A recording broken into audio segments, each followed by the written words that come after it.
Boa noite, meu público, aqui do HC Podcast. Bom dia para você que vai assistir o nosso programa de manhã e boa tarde para você que está assistindo aí agora na parte da tarde. Aqui o programa é o terceiro programa do podcast HC Podcast. Então, gente, nós estamos aqui hoje com o apoio do Instituto Carvalho. O Instituto é a clínica odontológica que fica ali na Avenida Agenor Caldas, 193, terceiro andar. Vai ali a administração do Dr. Pedro Carvalho, Tainara Caixeta, Karina Matos. Vai ali que você vai ser atendido muito bem, um atendimento personalizado.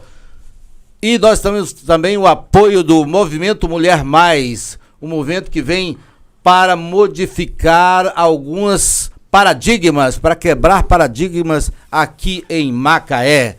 Tem a sua coordenação a senhora Vera Lúcia Silva, a coordenadora executiva do programa Macaé Mulher Mais. Eu quero me apresentar novamente a todos, vocês que estão aí sentados aí, nos assistindo, dando seu tempo um pouco aqui para nós, para o nosso programa. Eu sou Helder Caixeta, sou advogado militante na área criminal, na área civil e na área previdenciária. E convidando a todos hoje, porque nosso programa também sempre é inusitado, os nossos convidados eles sempre vêm aqui com um tema extremamente inusitado e importante dentro do conceito de cidadania. Hoje nós temos aqui o nosso convidado, né? Nós vamos falar sobre distúrbio neurológico. E no distúrbio neurológico, porque o distúrbio neurológico ele abrange vários tipos de doença, mas nós vamos falar no distúrbio neurológico, nós vamos falar de epilepsia. E nós temos aqui o convidado Tiago Silva, que nos colocou à sua disposição, né, para ser entrevistado, para trazer o seu conhecimento, porque Tiago Silva, ele é portador de epilepsia. Então, ele, né, um camarada que está aqui conosco, ele se dispôs para quebrar paradigmas, que o programa hoje ele veio para quebrar paradigmas, viu, Tiago? Claro, assim como o Movimento Mais, ele vem para quebrar paradigmas ali dentro da cidade, aqui dentro da cidade de Macaé. Nós vamos falar com você daqui a pouquinho, tá? Sobre o que é ser portador de epilepsia, claro, né, atualmente. Vamos falar também com a senhora Vera Lúcia Silva, mãe genitora aqui do Tiago Silva. Ela vai falar acerca de como é que foi os primeiros sintomas, ela como mãe, como é que ela sentiu, qual as providências que ela tomou naquele momento para, sei lá, amenizar, qual a culpa que ela sentiu, que os pais normalmente sentem culpa. Então nós vamos falar daqui a pouco também, ela é diretora executiva do movimento Mulher Mais, de Macaé, né? Um movimento que veio para quebrar paradigmas, né, senhora Vera Lúcia? Verdade, isso mesmo. Então, mais uma vez eu quero ressaltar que o nosso programa hoje tem o apoio do Instituto Carvalho, que fica ali na Agenor Caldas, 193, terceiro andar. Você vai indo ali, é uma clínica odontológica, onde você vai ser atendido com profissionais competentíssimos, Dr. Pedro Carvalho, doutora Tainara Caixeta, doutora Karina Matos, ali na Agenor Caldas. E também o apoio do movimento Mulher Mais. Meu caro Matheus, nós temos aí o áudio aí do Dr. Pedro Carvalho, por favor. O Instituto de Carvalho conta com um time de especialistas, tanto especialistas na parte da odontologia, quanto especialista na parte de fisioterapia DATM, de articulação temporomandibular, com o objetivo de proporcionar um atendimento exclusivo, um atendimento personalizado. Então, o grande diferencial é que a gente possui a grande maioria das especialidades num único local, para que o paciente não precise ficar se deslocando para ver cada parte do tratamento. Então, hoje a gente consegue dar um tratamento integrado, tanto na parte funcional, né, devolver a função, pacientes com dor na articulação, dor no ouvido, dificuldade de abertura de boca, né, que é o caso da reabilitação da fisioterapia, que é um diferencial, são poucos profissionais na região hoje, quanto na parte de cirurgia, parte de ortodontia, colocação de aparelho, parte de tratamento de canal, que é a endodontia. Em breve a gente vai contar com uma pediatra que atende só crianças, além de proporcionar o tratamento estético, né, que é um tratamento também que hoje está bastante em alta. Tanto a estética dentária, por meio de clareamento dental, facetas de cerâmica, as famosas lentes de contato, quanto da parte da estética facial também, preenchedores para aumentar o volume do rosto, diminuir assimetrias, quanto o Botox, né, para paralisar certas musculaturas e proporcionar aquele efeito anti-ruga. É isso, o Instituto Carvalho fica ali na Agenor Caldas, 193, terceiro andar. Vai ali, Thiago, dá uma olhada nesses dentes, botar uma faceta, né? Aquela coisa, claro, né? Ficar maravilhosamente bem. Estamos sempre precisando. Mas então, Thiago, um bate-papo aqui descontraído. Claro. Né? Um bate-papo descontraído, você vai contar a tua história, ao longo da sua história, quando você descobriu, né? Quando você sentiu os primeiros sintomas. A senhora Vera Lúcia também vai nos contar como é que foi, né? Ver o filho ali com os primeiros sintomas. Então, um papo descontraído. Quero que fique muito bem à vontade. A casa é nossa, se sinta em casa. Então, Thiago, para começar, o nosso boa noite. Boa noite a todos. Eu sou o Thiago Silva, ou sobrenome todo Thiago Paulo da Silva, como o Helder acabou de falar, né? Portador de epilepsia, desde sempre, né? Queria dar boa noite ao pessoal que está nos assistindo agora. Alguns colegas até mandaram mensagens agora por telefone, alguns familiares também. Boa noite a todos vocês, um grande abraço. Muito obrigado, Dr. Helder, pela oportunidade de falarmos, né? Finalmente, né? Porque eu, como portador de epilepsia, procurando na internet, eu acho muito pouco material relacionado a um assunto tão importante, né? E como você disse anteriormente, quebrarmos paradigmas específicos, quebrarmos alguns mitos que envolvem, né, essa questão desse tipo de problema, desse tipo de doença, e essa oportunidade de estarmos aqui essa noite conversando sobre, poxa, além da felicidade, a gratidão pelo convite. Seja bem-vindo, tá, Thiago? Daqui Muito a pouco obrigado. A gente vai prolongar nosso bate-papo aqui. Beleza.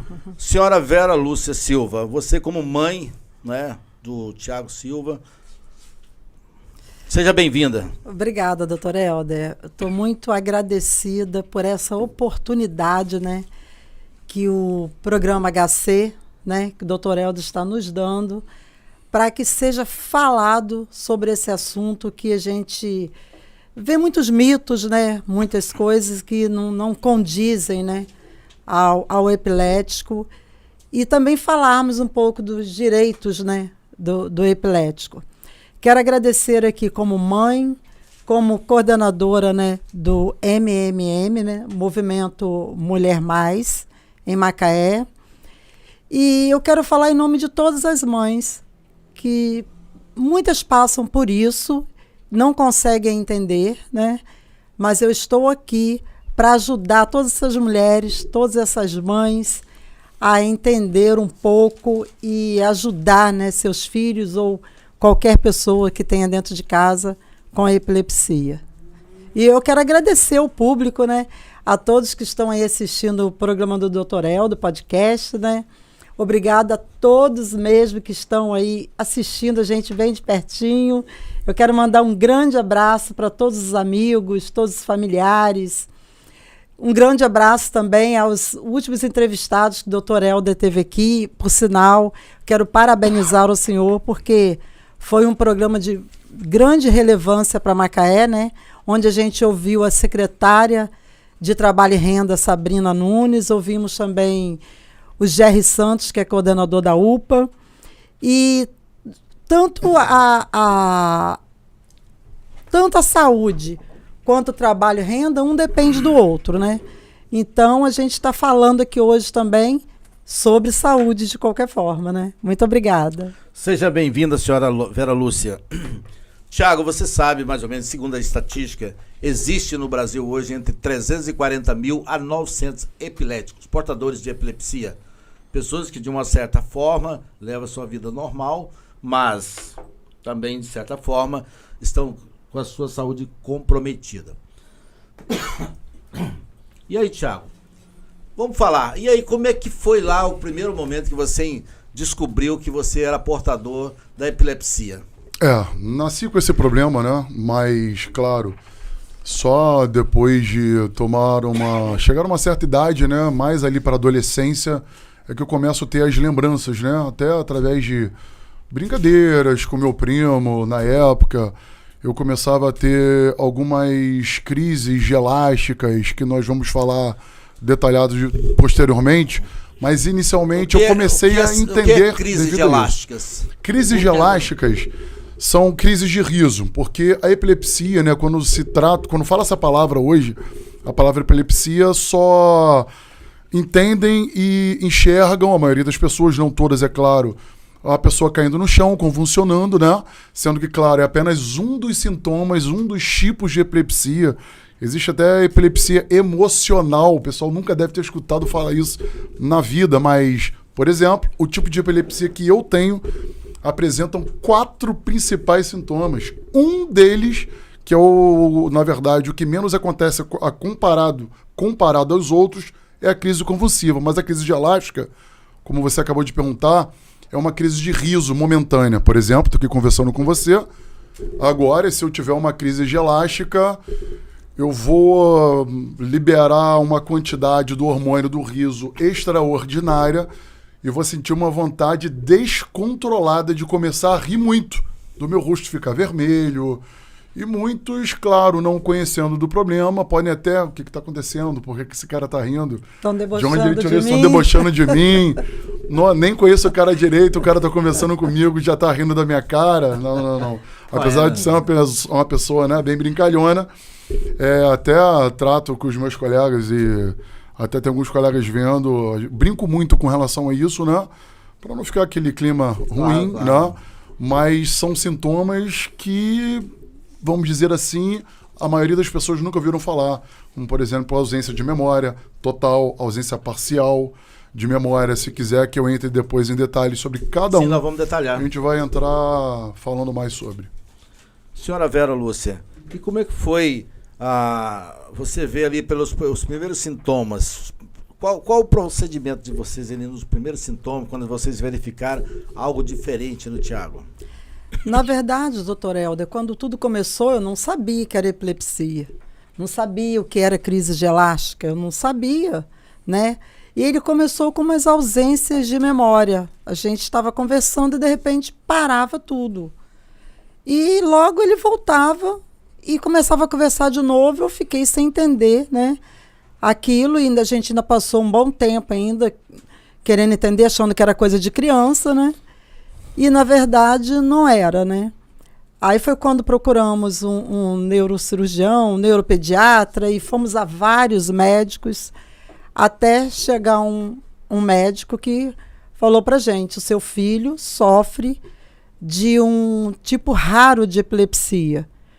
E, inclusive, no Brasil, na época, tinha, parece que 2 casos só. O terceiro era o dele. Porque, acompanhado, né, desse problema da epilepsia, vinham as crises elásticas, que ele começava a rir do nada, e a gente sem entender, porque ele estava rindo do nada. Mas eu achava, muitas vezes, que era brincadeira de criança. E, segundo o médico, quando o médico explicou tudo para a gente, o que estava acontecendo com ele, teve um médico que falou assim: por causa dessas crises que seu filho tem, de convulsionar, de tudo, ele tem que dar um tempo na escola, porque ele pode ficar passando mal na escola. Eu, imediatamente, pensei: não, meu filho não vai parar de estudar. Como a gente vê muitas mães, infelizmente, muitos pais, colocam seus filhos que têm epilepsia dentro de uma bolha e não deixa a criança fazer nada, não deixa sair, não deixa fazer nada. Eu fiz o contrário. Eu simplesmente fui para a escola com meu filho. Interessante, hein? Tá aí o depoimento de uma mãe né, com um filho portador da síndrome neurológica, e ela acompanhando o filho, inclusive, na escola. Na escola. Ele não sabia que eu estava na escola. Eu ficava num cantinho na escola escondida, porque se ele desse algum problema, eu estaria ali para socorrer. Na época eu tive até que parar de trabalhar, né? Porque eu não queria deixar meu filho ficar sem estudar. E eu comecei a ir para a escola sem que ele soubesse que eu estava na escola, porque eu estaria ali presente para qualquer eventualidade eu ajudar a socorrer, porque a escola não é obrigada a saber do que fazer, de como agir no momento desse, né? E eu ficava ali escondida. E todos os dias eu ia para a escola.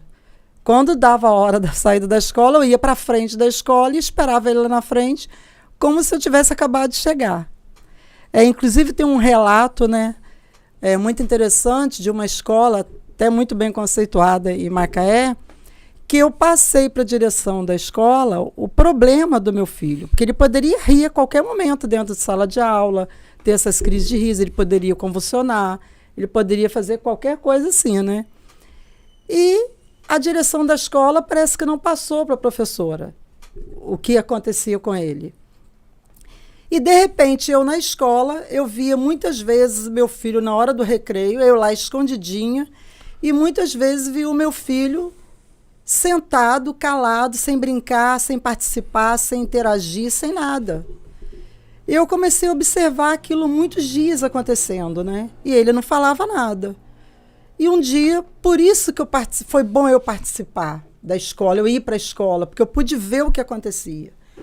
E eu, conversando com ele em casa, perguntei o que estava acontecendo, que ele não brincava, que alguém na escola me falou que ele não brincava, que nada. Eu estava vendo.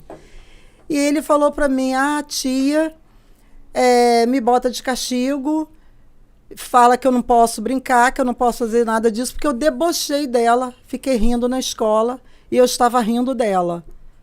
Aí eu sabia que não era esse o caso. Aí eu fui até a direção, imagina uma mãe virar uma leoa.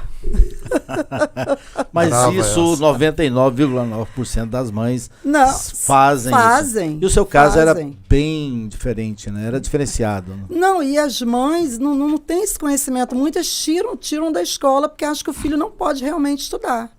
Entendeu? E eu acompanhando aquilo tudo, eu virei uma leoa na escola.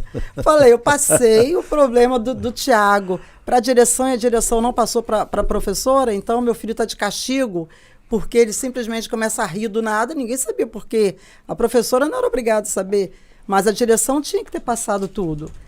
Então foi um caso bem inusitado que aconteceu. Imediatamente não quis ouvir nem a direção da escola. Eu tirei meu filho da escola e coloquei o Tiago em outra escola, onde ele foi muito respeitado, muito entendido, e os professores, a direção estavam sempre juntas. Aí foi onde eu parei um pouco de começar a frequentar a escola, porque qualquer eventualidade elas me ligariam. Mas ainda fiquei indo para a escola muitos anos. A questão da falta de conhecimento, né? Falta de informação. Isso. Porque muitas mães, as mães que estão me assistindo, né, que têm os filhos com essa patologia, elas às vezes tiram mesmo. Não vou deixar meu filho na escola, ele pode cair, pode quebrar a cabeça, pode fazer isso, pode acontecer aquilo. E não pode, criam seus filhos numa bolha. Os filhos, muitos deles às vezes não estudam, não participam da sociedade, até porque existe aquela questão do mito, que epilepsia é transmissível, não é. O Tiago vai poder explicar melhor sobre isso. Senhora Vera Lúcia, nós vamos falar sobre isso daqui a pouquinho. Com certeza. Para você que está chegando aí, meu público em geral, aqui é o HC Podcast. Nós estamos hoje falando com o Tiago Silva e sua genitora Vera Lúcia Silva, né, acerca de um distúrbio neurológico e basicamente que produz a epilepsia. Ô, Tiago, você sabe que a epilepsia ela não é considerada pela nossa legislação como uma doença física e mental. Né? Portanto, ela está fora da legislação. O que acontece é que o paciente com epilepsia, o máximo que ele tem direito, né, ao LOAS, por exemplo, o benefício previdenciário complementar, que é o LOAS, que é uma ajuda de custo, tendo em vista as suas condições financeiras. e também o auxílio por incapacidade. Isso é um direito. Isso é um direito daqueles que são assegurados pela Previdência e também os que não são, mas se enquadram na questão da epilepsia, eles também são garantidos. Embora, Tiago, você sabe que existe aí um projeto de lei, né? Então, eu vou até citar aqui do deputado Rui Carneiro, do PSDB da Paraíba, né? PL 5538 de 2019, né? Que ele institui o Programa Nacional de Assistência Integral às Pessoas com Epilepsia, no âmbito do SUS. Está em tramitação na Câmara Federal, né? Muitas vezes não há interesse, talvez, das políticas que estão sendo colocadas lá naquele momento, mas ele está lá. Eu acho que faz parte da sociedade, sobretudo aqueles que portadores do distúrbio neurológico, portadores de distúrbio da epilepsia, é um fato que tem que ser discutido, tem que ser levado, procurar os deputados, né, para que isso possa ser, tem o tanto. Mas, Tiago, vamos lá. É verdade, né? Sem a gente entrar aqui na questão dos remédios, seus efeitos colaterais, os exames que você realiza, né? Os tratamentos realizados, até o café. Mas os seus pais, quando descobriram que você estava com epilepsia, me parece que uma forma deles prender você, naquele momento lá, não sei quantos anos você tinha, né, senhora Vera? Quantos anos ele tinha? Uns 10 anos? 12 anos. Por aí, montaram para você uma banda de música? Era uma forma... Foi montada uma banda, né? Eu sempre gostei muito de música desde pequeno, né? Tocando bateria, cantando, seja lá o que for, né? Na época, adolescente, né? Cheguei a criar uma banda com coleguinhas da igreja que eu frequentava na época e tal. E só sei que, literalmente, quando eu fui ver, eu estava dentro do quarto dos meus pais, ali com caixas de som, a todo vapor, eu tocando bateria, quebrando tudo dentro do quarto dos meus pais. E aquela barulheira. Literalmente, problema com o vizinho, com a vizinhança, é claro. Né? Não iria. Embora não era indicação médica, né? Não era uma indicação médica, mas era indicação dos meus pais. Né? Naquela época não tinha possibilidade de entrar no estúdio para ensaiar, então a gente fazia de estúdio o quarto dos meus pais. E o que me ajudou muito, claro, até mesmo na parte cognitiva, na parte de desenvolvimento e etc. Porque eu passei a tomar gosto por querer sempre o que eu gostava, querer aprender mais, querer estudar mais. E desde então, na minha vida, eu sempre fui assim. Eu gostei muito desse celular, vou querer saber tudo sobre ele. Aí foi assim com a bateria, né? Foi assim com a questão do canto, de querer cantar também. Comecei a estudar isso, querendo ou não, sem sombra de dúvidas, ajudou no desenvolvimento cerebral, né, mãe? Com certeza. Porque se dependêssemos só mesmo do tratamento que tinha, que era hoje considerado um tratamento retrógrado, né? Hoje seria considerado um tratamento retrógrado, até pelo fato dos medicamentos, muitos deles não utilizados mais hoje, né? Sim. Se não fosse isso, com certeza, provavelmente eu estaria bem pior. Bem provável que sim.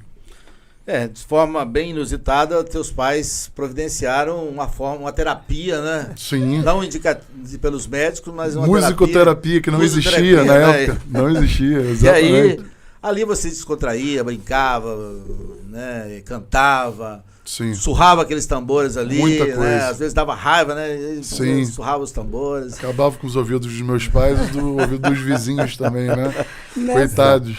Nessa época eu trabalhava de telefonista, né? E eram 6 horas no ouvido, né? Você atendendo a ligação durante 6 horas. E quando eu percebi que o Tiago gostava muito de bateria, foi até uma amiga também, né? Muito, muito querida na época, falou comigo: Vera, se ele gosta de bateria, vamos nós duas comprar uma bateria para ele. Aquilo foi maravilhoso, né, Eliane? E aí nós compramos uma bateria para o Tiago, já que ele gostava. Ele começou a tocar aquela bateria, aprendeu com uma facilidade muito grande, né? Coloquei também em algumas aulas de bateria. E eu comecei a perceber que ele gostava demais daquilo, da música. Não existia musicoterapia na época. Não se era falado sobre Não era falado sobre isso. E convidei ele e os amigos dele da igreja, que tocavam, né, já naquela época, todos eles. Falei, vamos fazer uma banda lá na minha casa? Dentro do meu quarto, era a banda deles. Então eu chegava, depois de 6 horas de trabalho como telefonista, chegava em casa e estava aquela turma dentro do meu quarto com bateria, guitarra, baixo. Todo mundo sem camisa, microfone, suado. todo mundo suado. Chegava lá, quando eu chegava no portão, eu falava, meu Deus. Bem-vindo à casa, né? Depois de 6 Sofreu. horas ouvindo do tempo todo, trabalhando em telefonista, eu falava, meu Deus, me ajuda, eu preciso entrar dentro de casa e cuidar As deles. desvantagens de ser mãe de um epilético. Pois é. Né? Não é desvantagem, meu filho. Foi Brincadeiras à sempre parte, um né? amor muito Claro, grande com querer certeza. ajudar. Né? Thiago nunca foi problema para mim. Nunca vi como problema. Então eu chegava e estava aquele microfone aberto, bateria, baixo, e eles ali cantando na maior felicidade. Eu ficava assim, meu Deus, eu dentro de casa, aquela barulhada toda. Às vezes alguns vizinhos reclamavam, não, deixa meu filho sossegado, não vezes, mexe na com ele verdade. não. E eu ia, e a gente ia fazendo aquilo, né? E ele ia trabalhando aquele lado musical dele, né?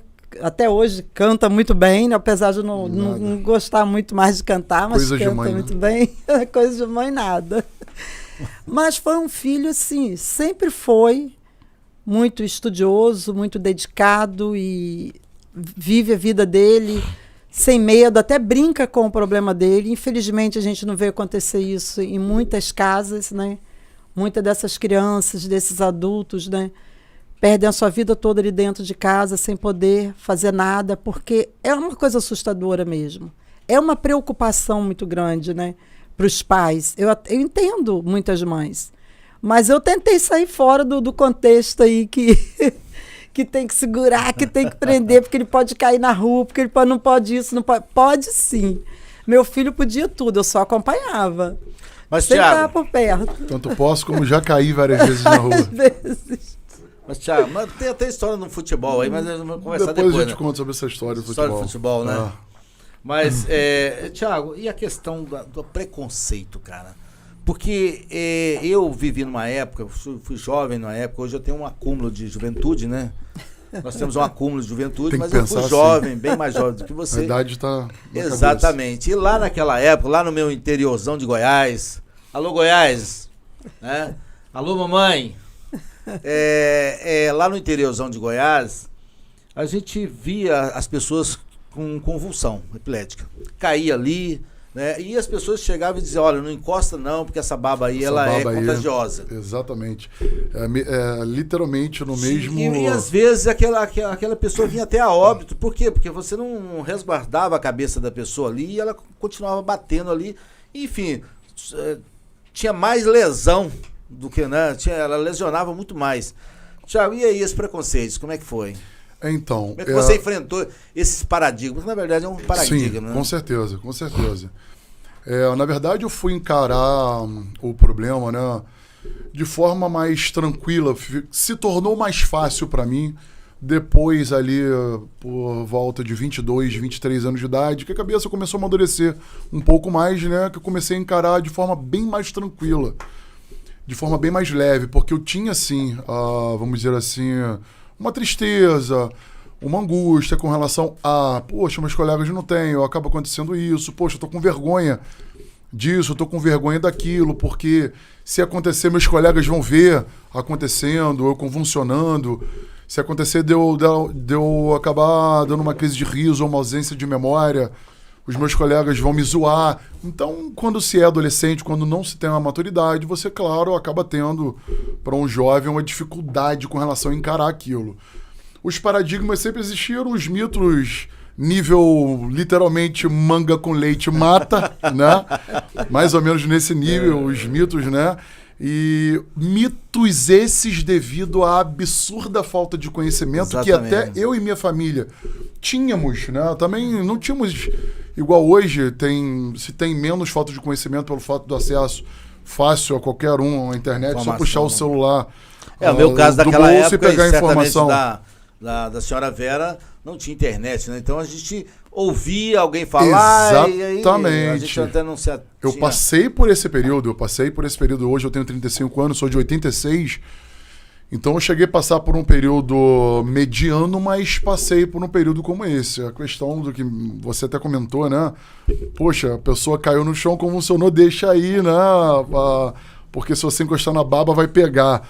Hoje é mais difícil você encontrar uma pessoa com esse tipo de opinião, porém, mesmo não tendo esse tipo de opinião, não sabe lidar com determinado tipo de situações, não entende, não reconhece o que é um grande problema, o conhecimento, saber identificar que aquela pessoa tem epilepsia, aquilo é uma das causas, né, um dos sintomas, poderia evitar inúmeros acidentes e incidentes que acontecem, não só dentro de casa como na rua. Por exemplo, a questão básica de o que fazer. Eu sou dono de uma escola, né? Eu sou dono de um estabelecimento aí de ensino e tenho lá como funcionários vários professores, várias crianças. Eu atendo lá, os meus professores atendem, mas eu, como dono daquela instituição de ensino, não preparo os meus funcionários com pelo menos um curso de primeiros socorros básico.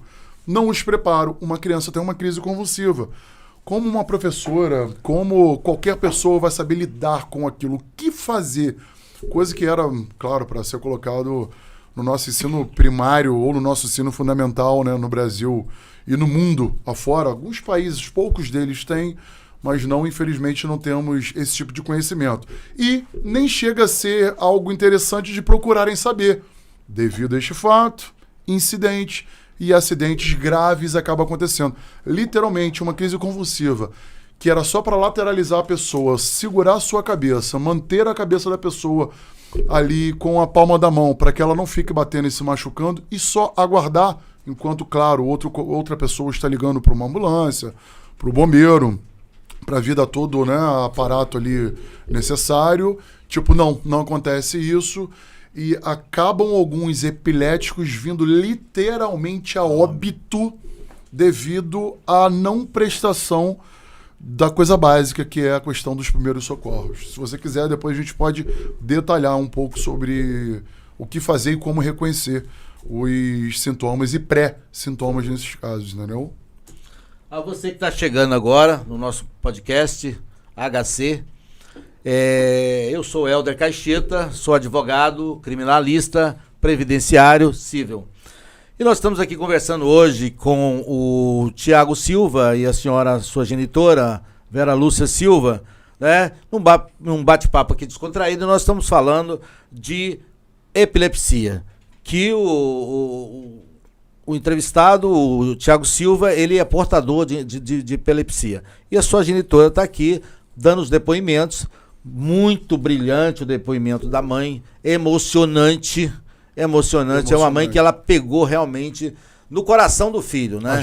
Agiu certo, ela fez o certo na hora certa.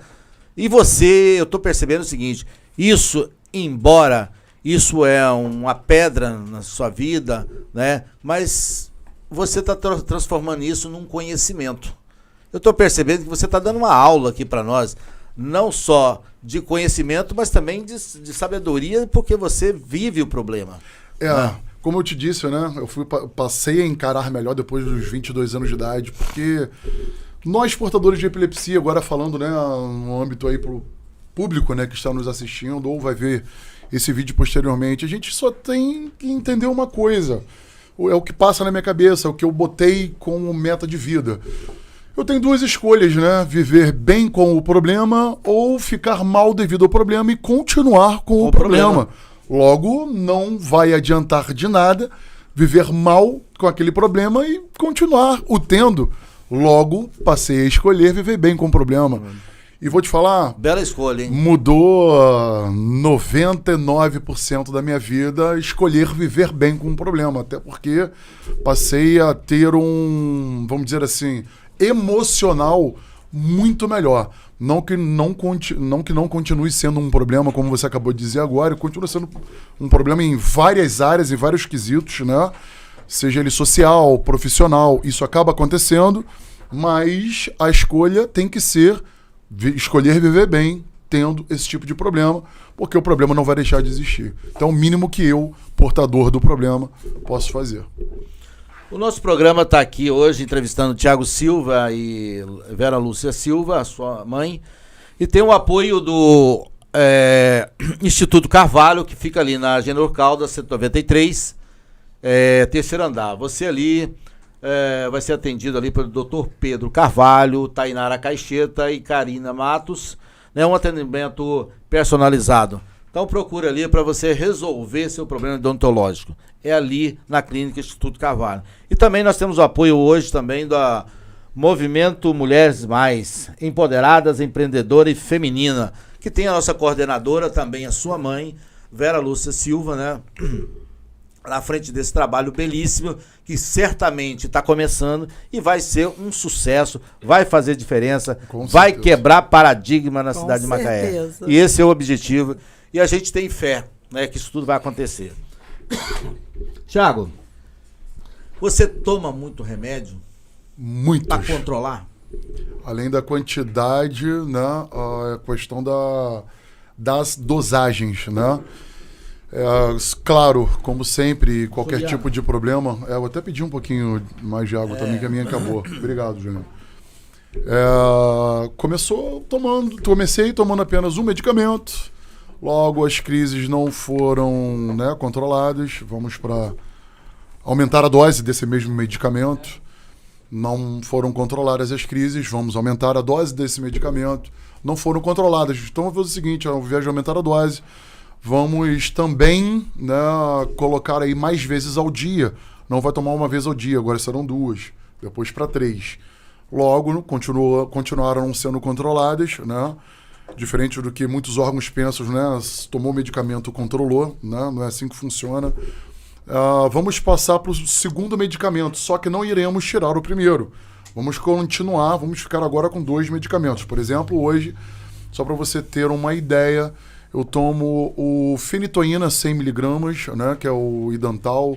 Eu tomo oxcarbazepina 600mg, os 2 que eu falei até o momento, 3 vezes ao dia, um de 600 e um de 100. Tem também o alprazolam, que eu tomo de 2mg, que eu tomo também 3 vezes ao dia. Ele me traz, inclusive, muita sonolência.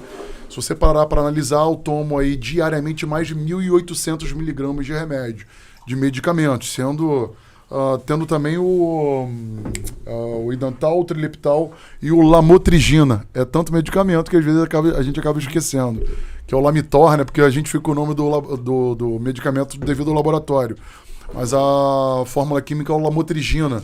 Então eu já falei 4 medicamentos específicos que os médicos têm me passado até hoje na tentativa de controlar as crises que foram controladas? Não. Na verdade, diariamente eu tenho crises elásticas, crises convulsivas, não diariamente, mas acontece com uma certa frequência. Que você, nesse mas as crises elásticas, eu, por exemplo, durante a entrevista aqui, eu posso a qualquer momento, uma crise elástica, sem você entender nada, ou posso começar a rir, ou rir da minha cara. Vou rir da sua cara, você não vai entender nada. Na verdade, hoje vai, né?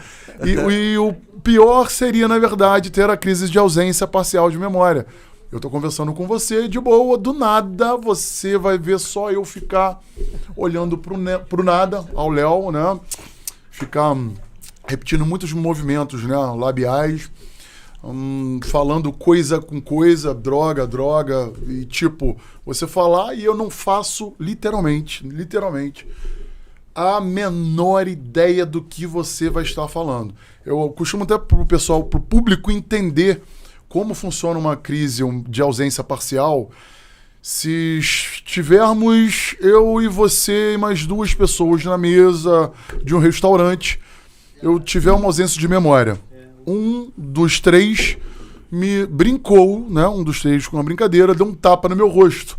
Assim que eu retornar, crise essa que pode demorar 5 segundos, pode demorar 5 minutos, pode demorar 15 minutos, então é absurdamente variável, tanto que é uma das minhas maiores preocupações, a minha caneca é essa.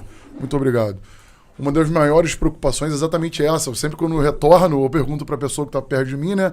Demorei muito, porque eu não faço ideia se foram 2 segundos ou 20 minutos, eu não faço a menor ideia.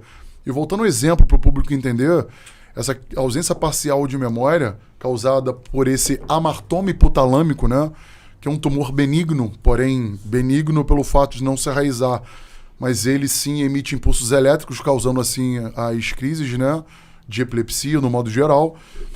Um dos 3 colegas me deu um tapa no rosto, brincando assim para o público entender, para ficar mais dinâmico e didático. Quando eu voltar, eu vou sentir o meu rosto arder. Claro, tenho certeza que um dos 3 me deu um tapa no rosto. Tá bom. Qual dos 3? De 2, uma. Ou 2 entregam 1, ou 3 vão tomar o tapa também no rosto. Tem que ser essa saída, essa, né, a forma de sair dessa situação. Ou seja, eu costumo até brincar com antigos colegas de trabalho, né, na época que eu trabalhava, sobre isso com relação a o outro, né, o outro. Eles brincavam muito comigo com relação a isso, e hoje, claro, de muito tempo pra cá, eu não ligo com esse tipo de não ligo para esse tipo de brincadeira. Até gosto, até brinco com eles, né? Tipo, ia lá, é o outro porque o Thiago, né, perdeu a memória. Não tá mais ali. É o avatar do Thiago. É o avatar. Um antigo colega de trabalho me chamava até de Hulk, né? Aí ele perguntava, é o Banner ou é o Hulk que tá aí?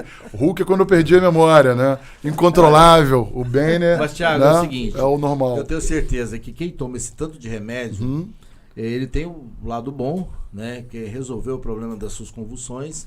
Mas também ajuda a diminuir as crises. É, o lado benéfico, mas tem o lado maléfico disso aí. Claro. Os efeitos colaterais de tudo isso aí, Thiago? Bastante mesmo. Desde, por exemplo, pela questão do medicamento, hoje eu tenho gastrite devido à quantidade exorbitante de medicamento no estômago. Até piorou depois que eu entrei num jejum, um medicamento puro no estômago me fez muito mal, adquirindo gastrite não tão grave, porém assinto demais, né? Questões cardíacas, os medicamentos também.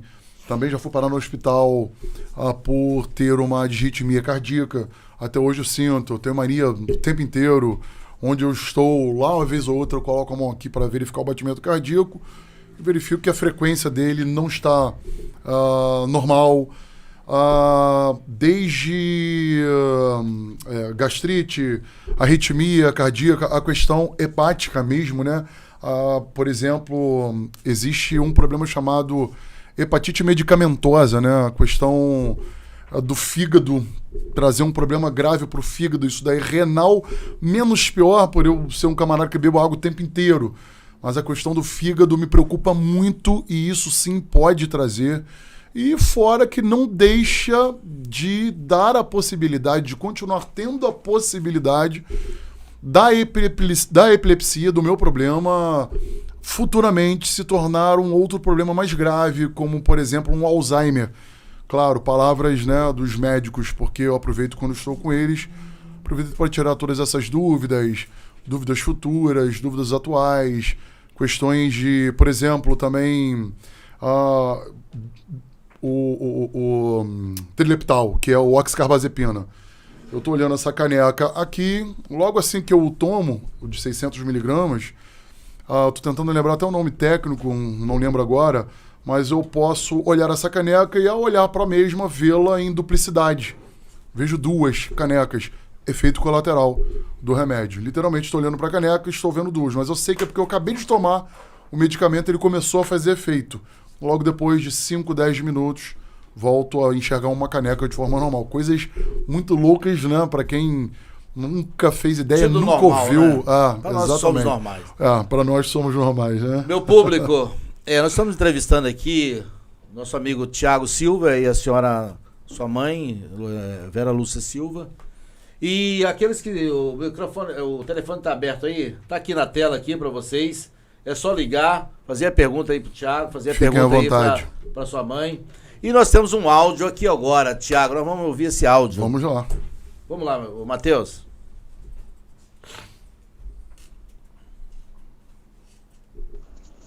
Boa noite, Cacheta. Parabéns pelo podcast. Hoje o tema é muito relevante mesmo. Você sempre trazendo tema relevante. Ô, Cacheta, tenho 3 perguntas que eu gostaria que você fizesse ao nosso entrevistado de hoje. A primeira, no caso do Tiago, a epilepsia refratária, ele tem prejuízo cognitivo e motor?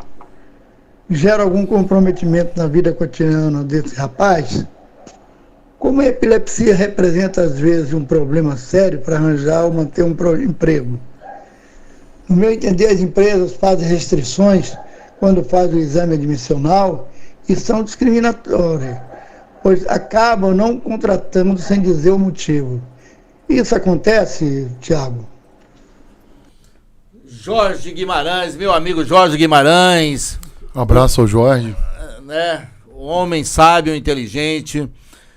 Muito boa a sua pergunta, Jorge. E nosso entrevistado agora, o Thiago Silva, vai responder.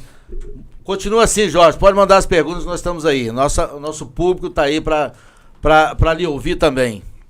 Vamos lá. Senhora Vera, se quiser intervir, fica à vontade. Né? Isso aqui é mãe e filho. Com certeza, mãe. Fica à vontade, eu tô mãe e falando filho demais. aqui. Se ele estiver falando demais, você corta, né? A questão Como ele sempre falou também, né? Demais. É uma das perguntas do Jorge. Thiago vai responder as outras. Eu vou falar como mãe, né? E como também coordenadora, né, do programa Mulher Mais, né, do movimento. Estou falando para as mães, para as mulheres, né, que passam pelo mesmo problema, né, que eu tenho passado, sempre passei com meu filho. E o que mais me dói é... eu vejo meu filho tão inteligente, eu fiz tudo para ele estudar. Elogio de mãe, né? Tão inteligente. Ela não pode ser diferente. São todas as mães verdade. assim. Exatamente. Não, estudou e hoje simplesmente, dificilmente ele pode conseguir um trabalho numa empresa porque não olham a capacidade dele, olham o problema dele. Se ele tiver um problema no trabalho, não demora muito tempo, ele é demitido. Então, depois também eu quero fazer essa pergunta para o senhor, doutor Helder, né? A demissão por meios administrativos, né? Porque eles não detalham o porquê. Eles não detalham o porquê. Coincidentemente, depois que descobre, né, do problema, principalmente no meu caso, sendo instrutor, né, sendo professor, ministrando treinamentos do ambiente marítimo offshore, a maioria das empresas, a grande maioria das empresas, ao descobrirem, ao perceberem que esse tipo de problema, coincidentemente, pronto, então a empresa vai fazer um corte de custo. Então você está desempregado. Exatamente. Você está desempregado, tem dificuldade de inserir no mercado. Perfeitamente. É isso? A legislação ela é bem clara, né? Nenhuma empresa se obriga a ficar com o trabalhador. Ela pode demitir no momento que ela quiser, desde que ela pague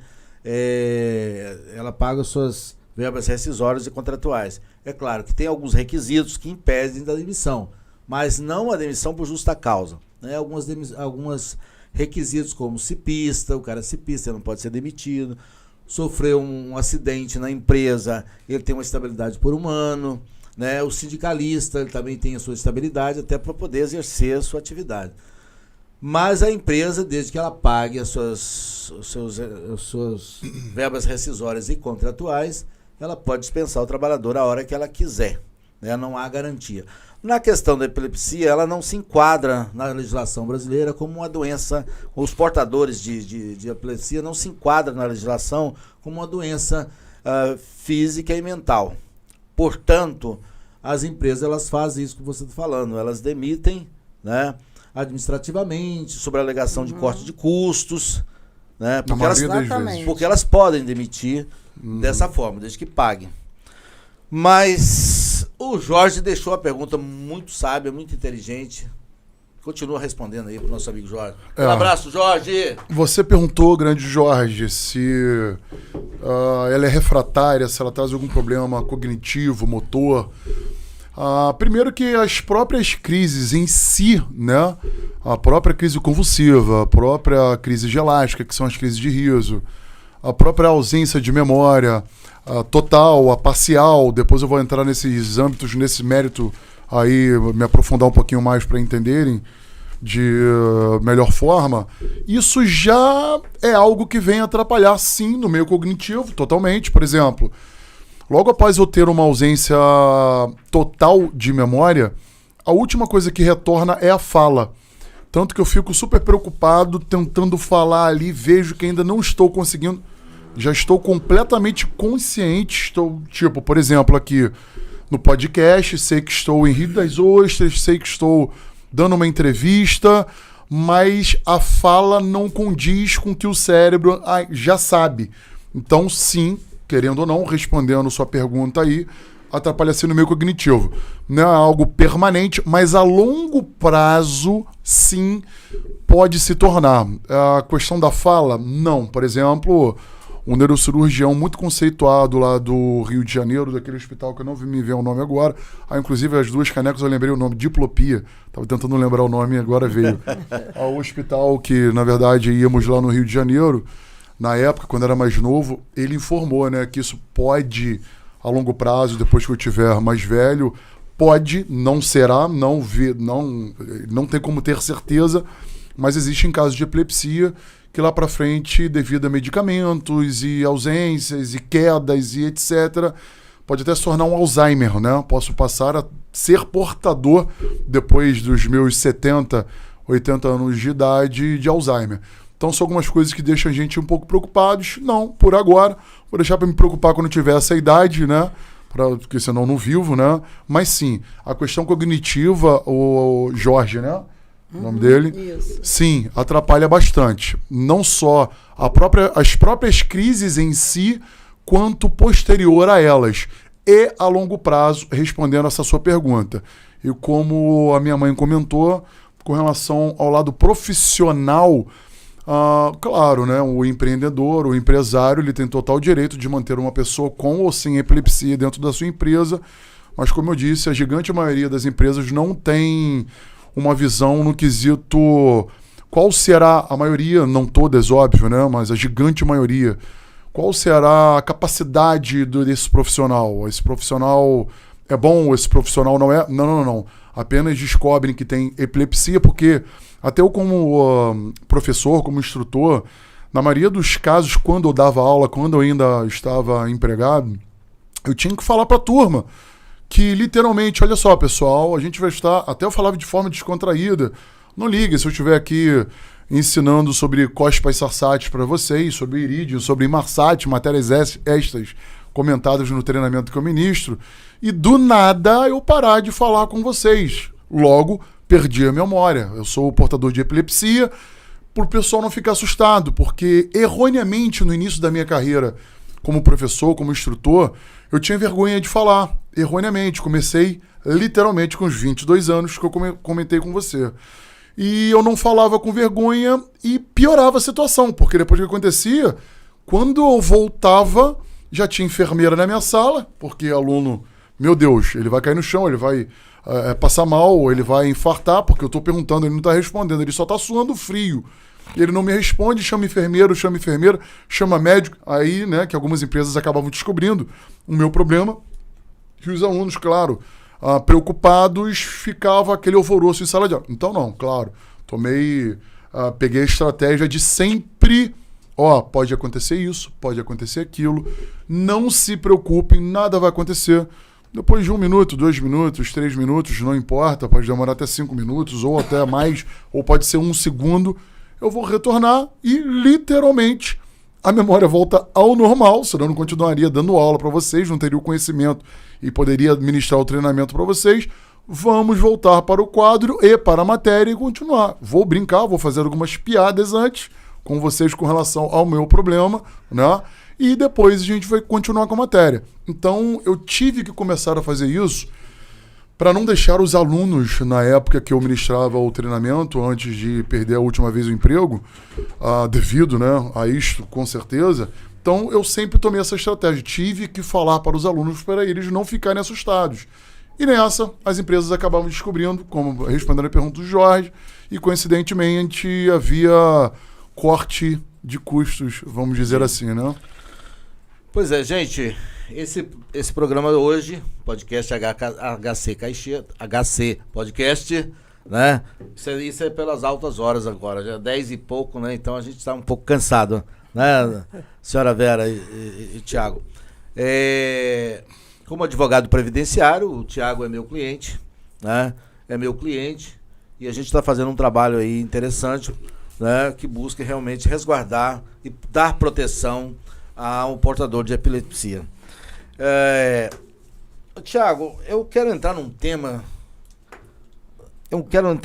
assim, senhora Vera, antes de entrar no tema polêmico, que é mais um paradigma, Claro. né?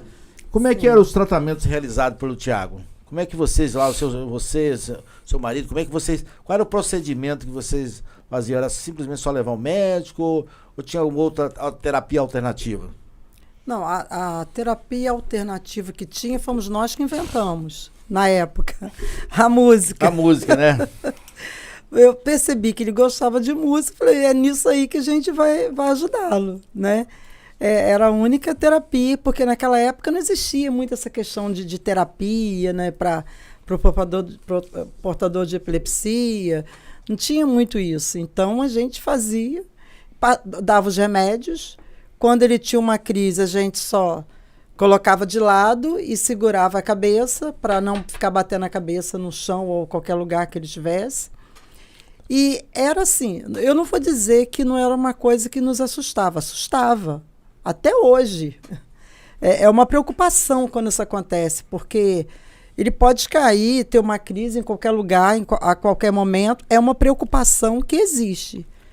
Mas eu não prendi meu filho dentro de uma bolha, é o que ele falou, ou ele escolheria viver bem com o problema ou viver mal com o problema. E o problema ia continuar existindo. Então ele preferiu viver bem, foi uma coisa que a gente sempre orientou, né? Você vai conviver com ele, né? E você vai tentar viver bem com isso. E não prendia. Hoje existem vários tipos, né, de tratamento. Hoje existe, mas ainda não existe a cura. Não, a cura... A cura não existe. Existe a possibilidade de a tentativa, né? Por exemplo, além das cirurgias invasivas, né, de literalmente abrir o cérebro, abrir a cabeça do paciente para chegar até o cérebro, né? No meu caso é mais complicado ainda por ser um amartoma hipotalâmico. O hipotálamo é a parte que fica embaixo, né? Abaixo do cérebro. É mais difícil ainda chegarem até lá. Então é bem complicado. Como o médico mesmo me explicou, ele falou, olha só, também existe a possibilidade de fazermos a radiocirurgia. Só que, aí, claro, preocupado, eu perguntei pro mesmo, probabilidade de sucesso e de dar tudo ok, ou pelo menos de não piorar, né? Que não mude nada, mas que também não aconteça nada. O medo da cirurgia, né? Mas que também não piore nada. Se for para continuar do jeito que está depois da cirurgia, tudo ok. Ele falou, então, a probabilidade de sucesso é de, vamos botar, 99%, né? Falei, então, esse é o problema, né? 99, existe o 1 ali, né? E qual é esse 1? Ele meio receoso de me falar qual é esse 1, que eu acredito eu que não é apenas 1%, mas ele não ia querer me deixar preocupado, né? Literalmente, eles focam uma banda específica de rádio no cisto, no tumor benigno, tumor eixo que emite, né, os impulsos elétricos causando as crises, e seca o tumor. Ele literalmente mata. A radiocirurgia tenta matar o tumor para ele não emitir mais impulso elétrico. Beleza, tudo ok. Só que, falando do 1%, existe a possibilidade da cirurgia ser um sucesso e você não acordar mais da cirurgia.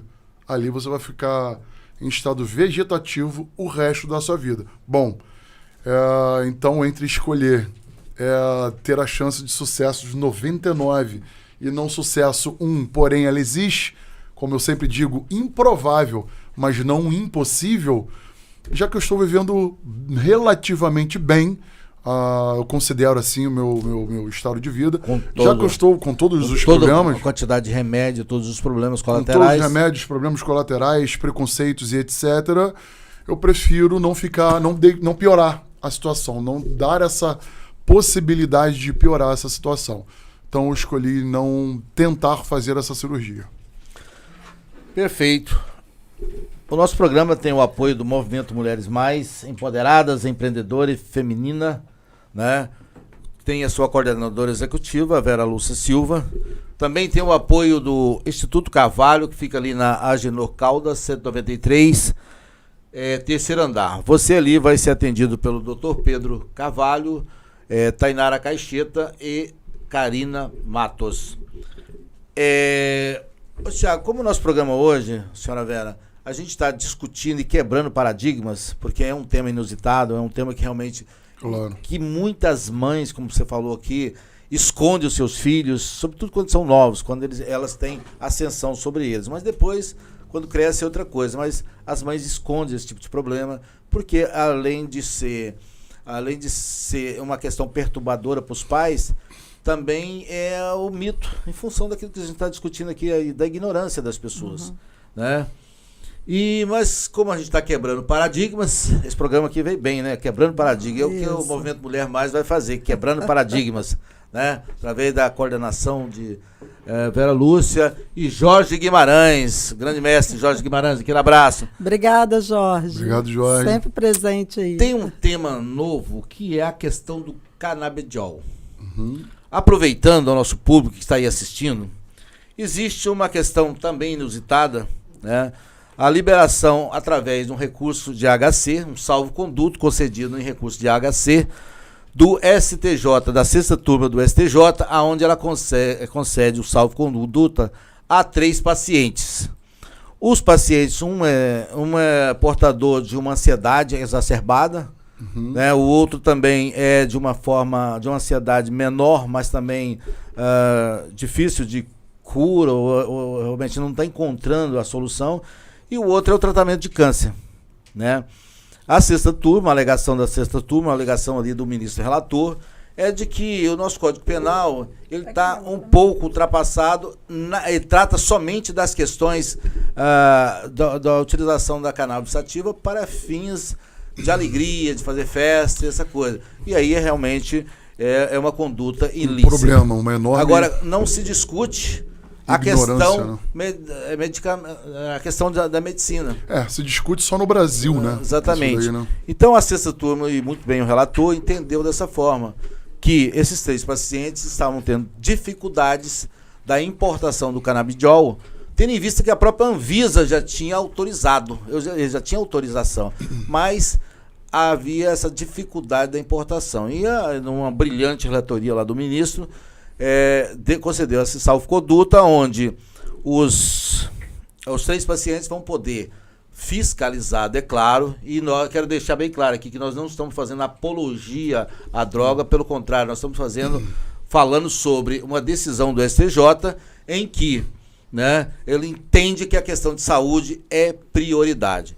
E nesse sentido, esses 3 pacientes eles poderão cultivar, né, importar, cultivar a cannabis sativa, e extrair o óleo. Tudo isso muito bem fiscalizado pela Anvisa, e mais, quem vai fazer o plantio vai ser o próprio paciente. Mas quem vai colher, né, é o laboratório. Vai colher, levar, né, para o laboratório, extrair... Devido ao percentual de THC. Exatamente. Vai extrair o óleo e aí vai entregar ao paciente.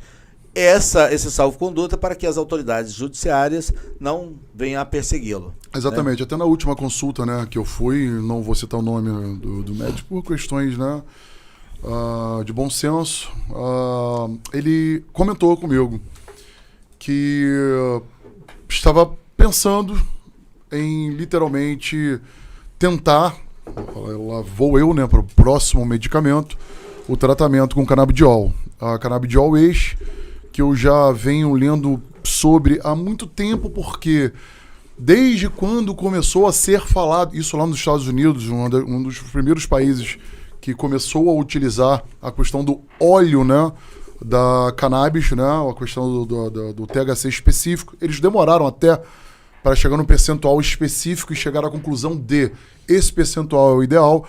Como você mesmo disse, não estamos fazendo apologia, não estamos falando da fumaça, e sim do óleo, né, claro. Para tratamentos, né?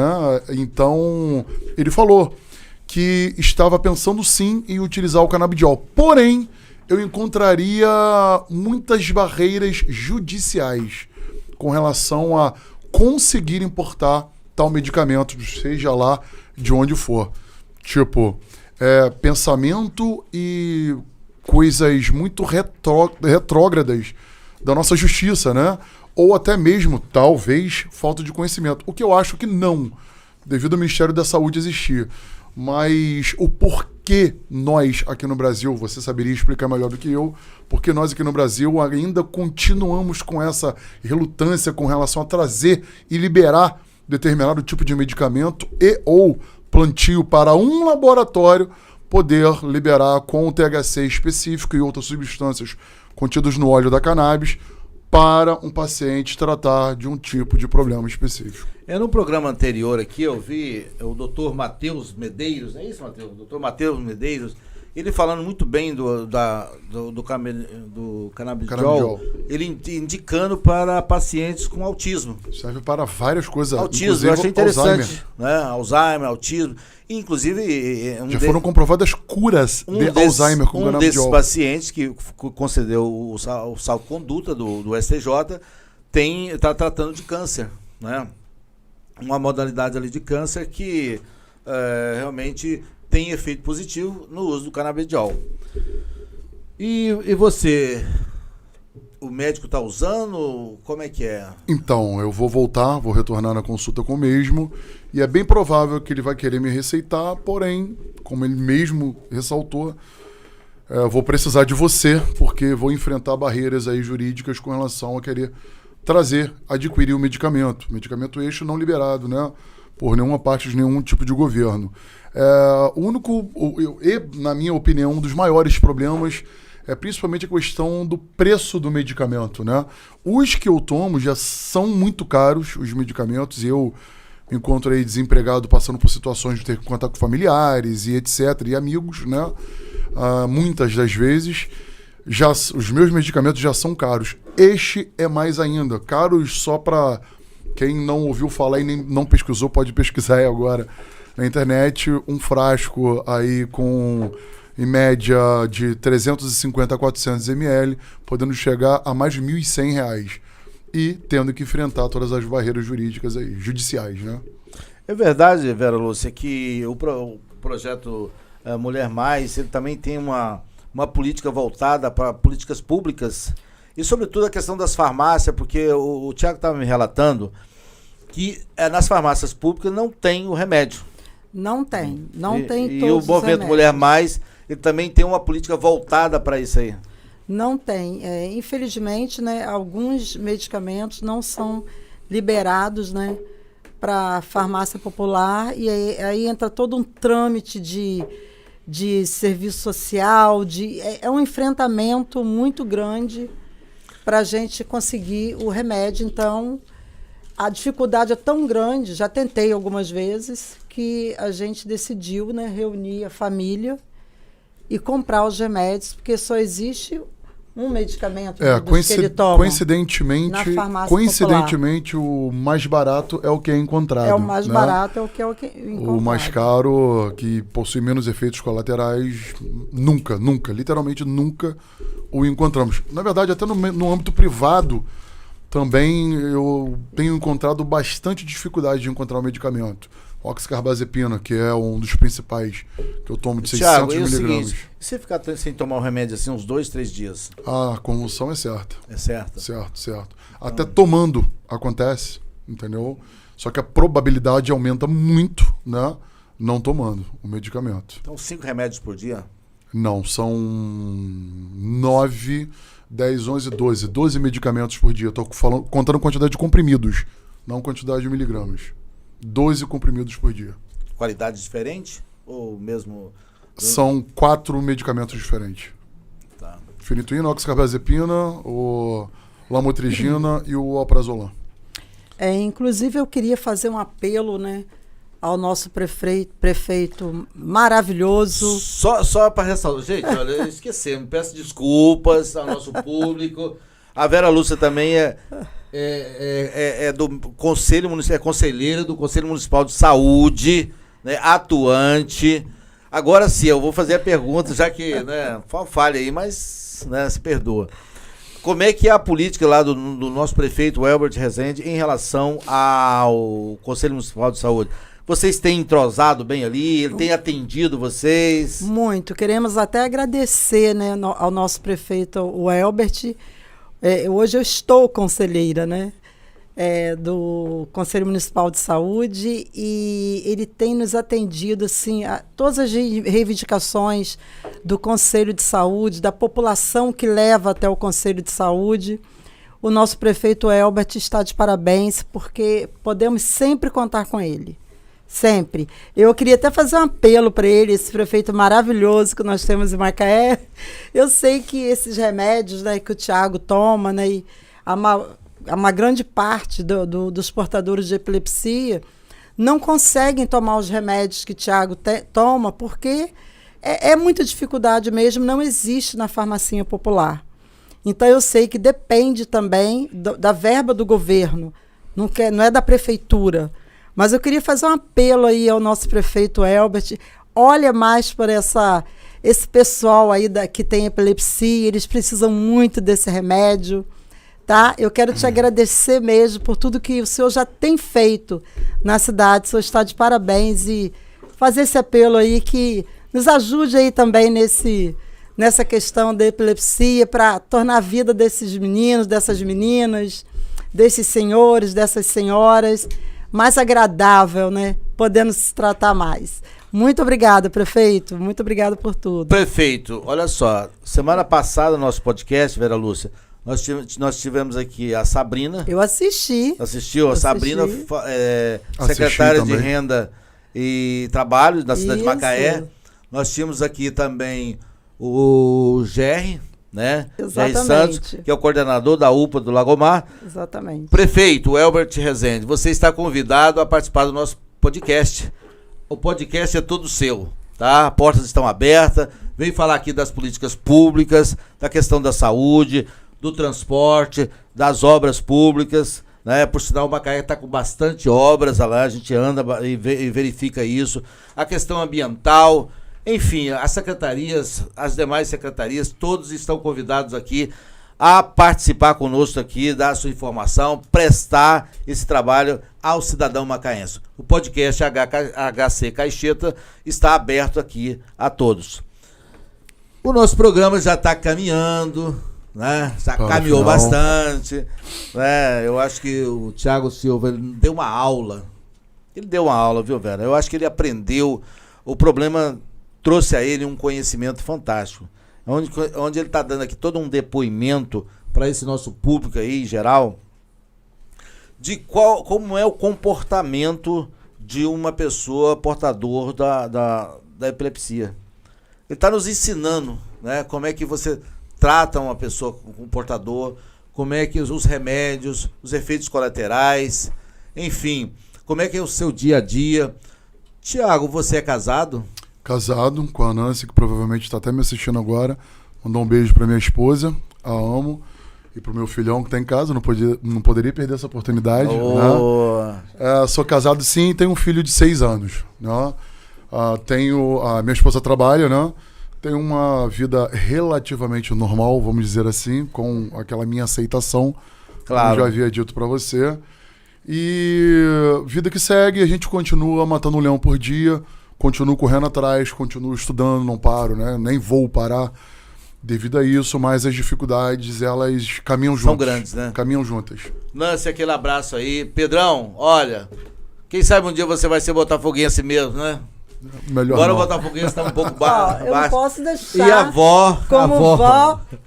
Um beijo, Pedro Lucas, meu neto amado. Beijo, Nancy, minha nora querida. Obrigado por tudo. Beijo para vocês. Então, vamos aqui encerrando. Né? Doutor Helder, eu queria sim, fica à vontade. Eu quero que você fique à vontade. Eu estou à vontade. Agradecer ao senhor também como advogado, né, que tem, com o seu trabalho, né, jurídico, ajudado muito, né, o Tiago, como, né, procurando os direitos dele, né, como portador de epilepsia. Super o senhor grato. está aí nessa ação aí, trabalhando, fazendo um trabalho excepcional, né, em busca de direitos, de da Previdência, né? Proteção mínima de De sobrevivência. E estamos tendo muito sucesso, né? Graças a Deus, graças ao seu trabalho também. E eu quero agradecer também aqui o filhão que eu tenho, maravilhoso, lindo, Recíproco, parece mãe. com a mãe. Eu que agradeço. Que bom que eu pareço com a mãe. Brincando com meu pai, claro, mas que bom. Ele tem um irmão também, eu tenho outro Pois filho, eu ia que se perguntar. chama Gabriel. Gabriel. Beijo, Gabriel, mamãe te ama. Não, e o Gabriel? Ele Não, também tem... Não, o Gabriel não tem epilepsia, graças a Deus. Pô, Gabriel... Veio com sorte o Gabriel. Veio esse mundo bastante sorte. São filhos maravilhosos. Não foi esse problema de saúde que deixou o Thiago dentro de uma bolha e sem querer fazer nada da vida, sempre quis estudar, sempre quis correr atrás. Infelizmente, não tem muitas oportunidades, né? Que a gente vê aí o problema, essa questão de oportunidade, de trabalho, de tudo isso. Mas estamos aí na luta, caminhando, e todas as mães aí que estão ouvindo esse podcast do Dr. Helder, né? Vendo tudo que o Thiago está falando da epilepsia, vamos mudar um pouco esse quadro aí dos nossos filhos, né? Vamos ajudá-los, né? Ajudá-los a crescer bem, enfrentar o problema. Porque o problema não vai mudar. E até porque... Então, que ele viva melhor. Até porque, Vera Lúcia, a epilepsia ela é provocada. Ninguém nasce com epilepsia. Ou você tem um problema congênito... Existem ou você... A gente sai aqui, tropeça, bate com a cabeça, pode acontecer, tem uma lesão, também. você Pode tem epilepsia. Pode acontecer.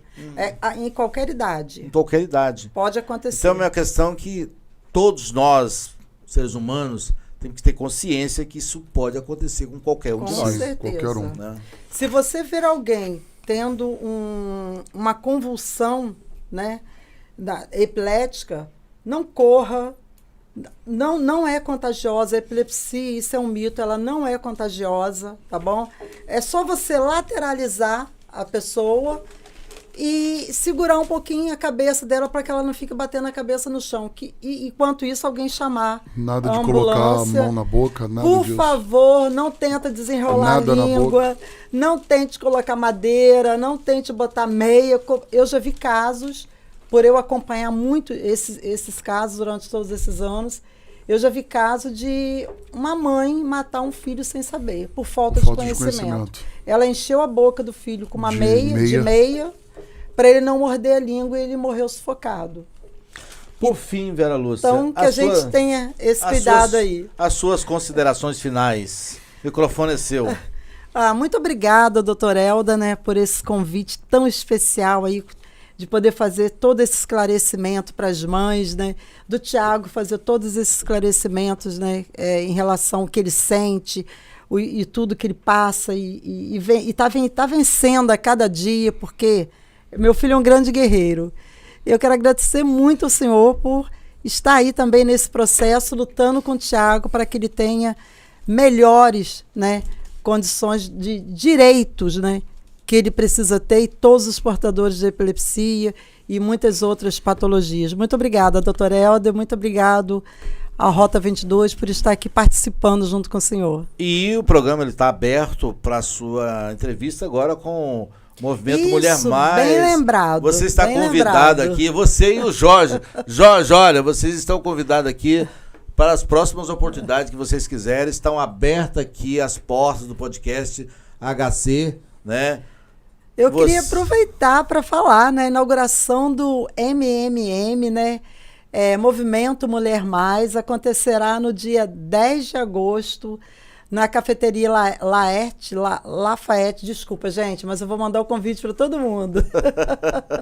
Fica no Lafayette. Centro de Ali Macaé. No centro de Macaé, próximo ao Hospital São João Batista. Nós, infelizmente, só temos 30 vagas, mas já tem mais de 100 querendo participar.